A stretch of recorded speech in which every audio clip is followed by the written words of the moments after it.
Good morning, everybody. This is a wonderful Wednesday. This is James Blue. Hi there, everybody. I'm James, just like you said. And this is the first collaboration video that we have done ever.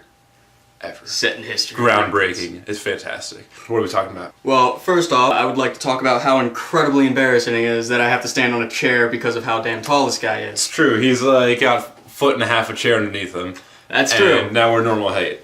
But the topic that we're going to be getting onto is electronic sports, esports. I am actually a big fan of electronic sports. If you'll see, I'm actually wearing a League of Legends European team t-shirt, Fnatic. I'm a Fnatic. And it really just gets annoying to me that people will not consider stuff like this a sport, while they do consider stuff like football and all that a sport. Now, I'll talk a little bit about what should or shouldn't be a sport and why I think it should be.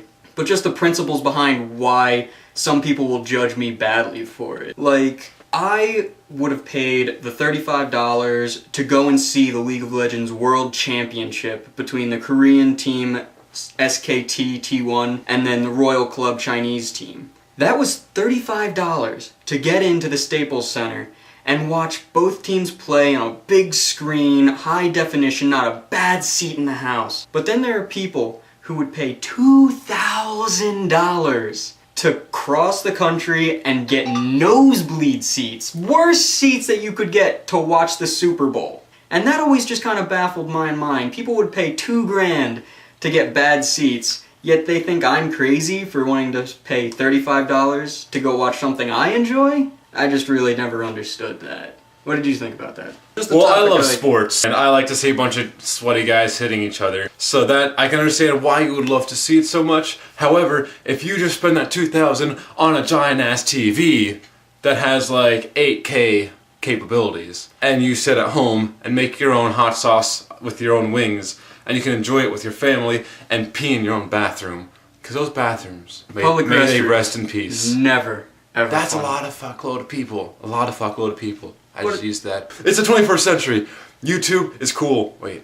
So cool. YouTube is so cool. 21st century. But let's be real. We are creating more and more cool things, like electronic gaming, electronic sports. We have laptops. Green hair! Green motherfucking hair. Sports is gonna have to change its definition, because there's some movements that are like, let's make esports an actual sport. Everything happens to change and go through. Education used to be all about God and religion, but now it's all about science and evolution. Times change, so other things change. Be it education, sports, clothing styles, things just change, and people have to start accepting that. We have online classes now. You can get a whole fucking degree online, and that's the same as a degree in class. Exactly. You still know the information, you're still enjoying it. And that's what they do with esports. They enjoy it. It's a fun time. Everybody who goes there likes it. Football, it's a little bit more expensive. And really, either side should not be dissing the other side, but $2,000. $2,000? Yeah. Where's that money coming from? Pretty It's much. a recession. I don't see it. It's not raining anymore. Money! So, what would make an esport a game? You see, that's a big argument I always happen to hear about what is a sport, what isn't a sport. Granted, I will admit, when you're playing a video game, you don't think of it as a sport because, you know, oh, it's not like a bunch of people up there, they're sweaty, they're getting physically fit, and they're having the exercise. But you also gotta take into consideration, there are professional poker players, professional chess players, and these are all considered sports. The difference is, football, it's a physical sport. You gotta be tough, brawn.